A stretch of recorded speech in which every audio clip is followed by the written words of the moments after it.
La région antérieure du bassin comprend le muscle iliopsoas, composé de deux chefs, l'iliacus et le psoas major. Le muscle psoas major s'insère sur la face latérale des vertèbres lombaires. Le muscle iliacus s'insère sur la fosse iliaque interne. Le muscle iliopsoas se termine par un tendon commun sur le trochanter minor. Les muscles de la région fessière sont répartis en trois plans. Le plan superficiel comprend le muscle gluteus maximus. Le plan moyen comprend le muscle gluteus medius. Le plan profond comprend le muscle gluteus minimus, les muscles pelvitrochontériens et le muscle quadratus femoris. Les muscles pelvitrochontériens comprennent le muscle piriformis, les muscles gemelli supérieurs et inférieurs et les muscles obturatorius, internus et externus. Le muscle gluteus maximus est un muscle large qui donne le relief de la région fessière. La vue postérieure de la région fessière permet de distinguer sous son aponévrose le muscle gluteus medius. La section du muscle gluteus maximus permet de mieux voir le muscle gluteus medius avec sa terminaison sur le trochanter major. Et en dessous de lui, on trouve le plan musculaire profond constitué par le muscle gluteus minimus, les muscles pelvitrochontériens et le muscle quadratus femoris. Sur cette vue centrée de la région fessière, on distingue le muscle gluteus maximus, le muscle gluteus medius qui se termine sur le trochanter major, le muscle gluteus minimus qui se termine également sur le trochanter major, le muscle piriformis sous lequel passe le nerf ischiadicus, les autres muscles pelvitrochontériens et le muscle quadratus femoris. Les muscles de la cuisse sont répartis en trois groupes, antérieur, interne et postérieur. Les muscles du groupe antérieur de la cuisse sont disposés en deux plans. Le plan superficiel comprend le muscle sartorius et le muscle tensor fasciae. Le plan profond comprend le muscle quadriceps, qui est composé de quatre chefs, le droit antérieur, le vaste médial, le vaste latéral et le crural.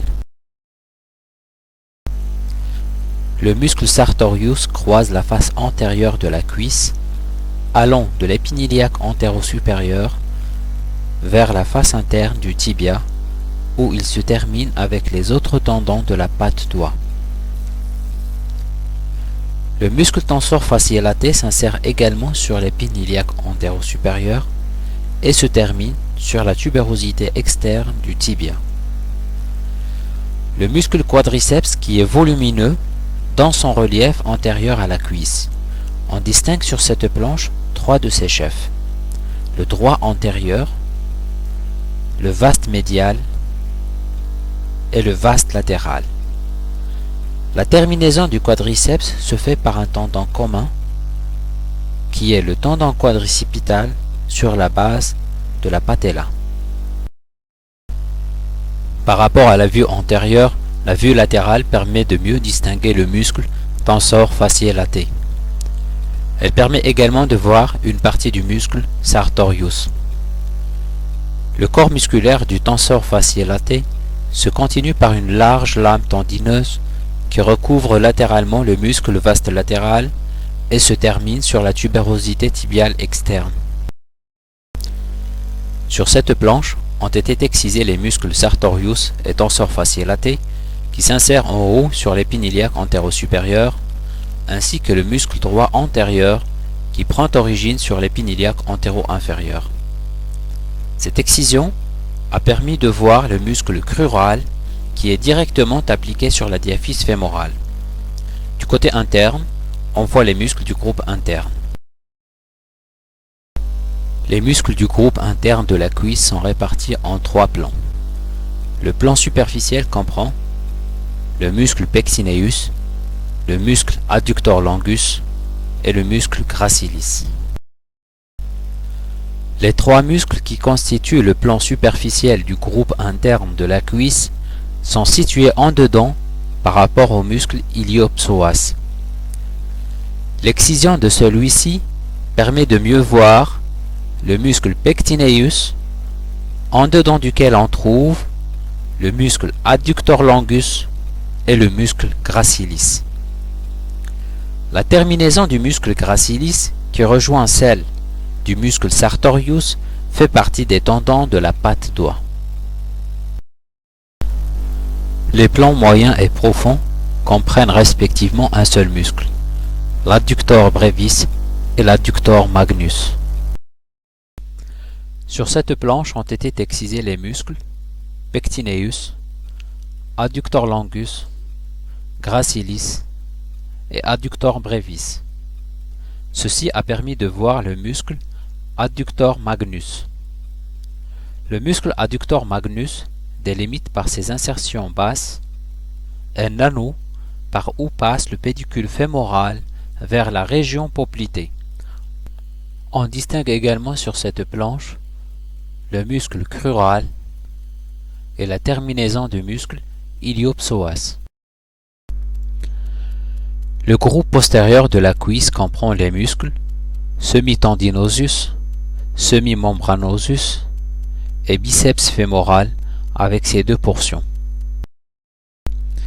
Cette vue postérieure nous permet de voir le muscle biceps situé du côté externe, le muscle semitendinosus et le muscle semimembranosus, tous deux situés du côté interne. Le tendon du muscle semitendinosus fait partie des tendons de la patte doigt.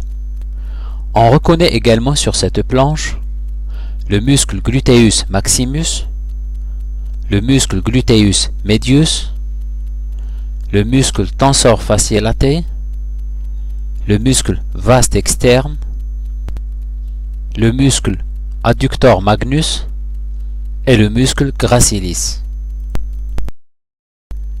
Du côté externe de la région postérieure de la cuisse, l'excision de la longue portion du muscle biceps permet de mieux voir la courte portion. Du côté interne, l'excision du muscle semitendinosus laisse mieux apparaître le muscle semimembranosus. Cette vue antérieure du genou permet de distinguer la terminaison du muscle quadriceps sur la base de la patella par le tendon quadricipital, le tendon patellaire qui relie le sommet de la patella à la tubérosité tibiale antérieure. Du côté interne, les tendons de la patte doigt se terminent sur la face interne du tibia par le tendon du sartorius en avant, le tendon du gracilis au milieu et le tendon du semitendinosus en arrière.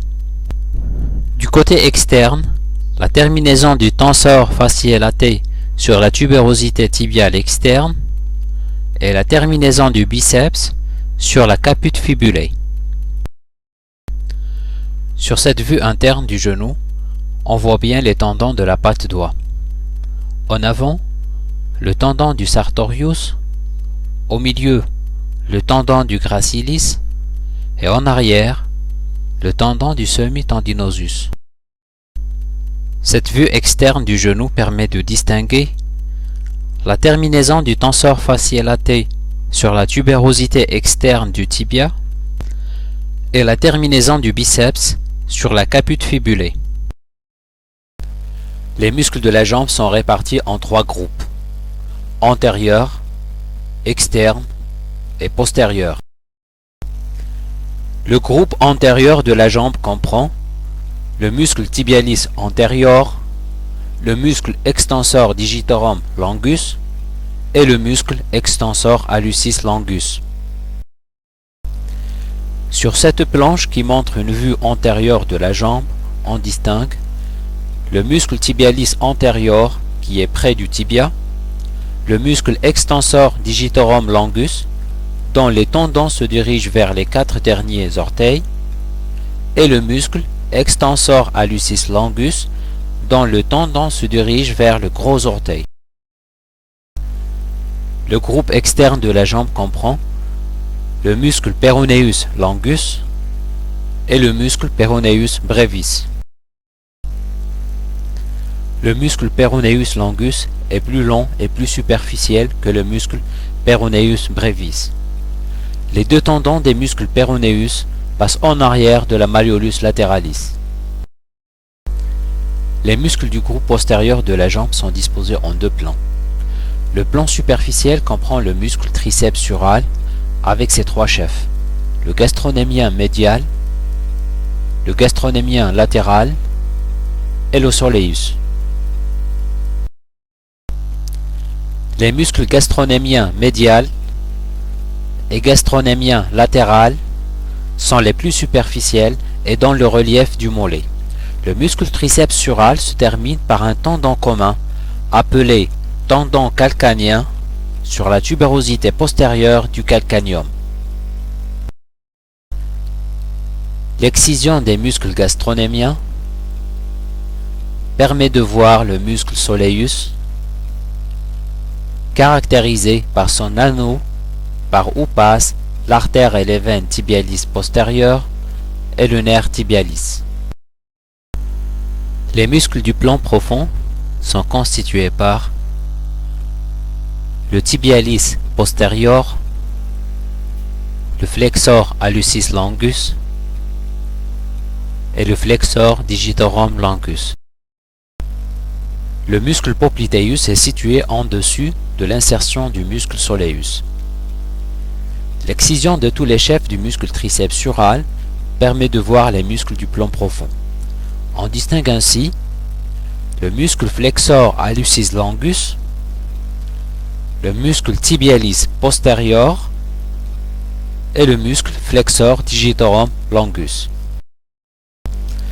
Cette vue externe de la cheville permet de distinguer les tendons des muscles peroneus qui passent en arrière de la malleolus lateralis avec la terminaison du tendon du muscle peroneus brevis sur la base du 5e métatarsien. On distingue également en avant le muscle extensor digitorum longus et en arrière le tendon calcanien. Cette vue interne de la cheville permet de distinguer le tendon du muscle tibialis postérieur qui passe en arrière de la malleolus medialis et qui se termine sur l'os naviculaire. En arrière de lui passe le tendon du muscle flexor digitorum longus, puis plus en arrière le tendon du muscle flexor hallucis longus. Sur cette vue antérieure de la cheville et du pied, on distingue le tendon du muscle tibialis antérieur qui est le plus interne, le tendon du muscle extensor hallucis longus qui va vers le gros orteil et les tendons du muscle extensor digitorum longus. Au niveau de la face dorsale du pied et sous les tendons du muscle extensor digitorum longus, on remarque la présence du muscle extensor digitorum brevis qui est le seul muscle de la face dorsale du pied. Au niveau de la face dorsale du pied, l'excision des tendons du muscle extensor digitorum longus et du muscle extensor digitorum brevis laisse voir les muscles interosseux dorsaux. Au niveau de la plante du pied et directement en dessous de la peau, on trouve l'aponévrose plantaire qui est blanchâtre, épaisse et qui participe au maintien du creusement de la voûte plantaire. Sous Sous l'aponévrose plantaire, les muscles de la plante sont disposés en 3 groupes. Un groupe interne qui comprend les muscles courts du gros orteil, un groupe externe qui comprend les muscles courts du 5e orteil, et un groupe moyen dont les muscles sont disposés en 3 plans. Le plan superficiel du groupe moyen comprend un seul muscle, c'est le muscle flexor digitorum brevis. En dessous du muscle flexor digitorum brevis, on trouve les muscles du plan moyen qui sont en nombre de 5 et qui sont tous annexés au tendon du muscle flexor digitorum longus. Le plan profond des muscles du groupe moyen de la plante du pied comprend les muscles interosseux, plantaires au nombre de 3 et dorsaux au nombre de 4.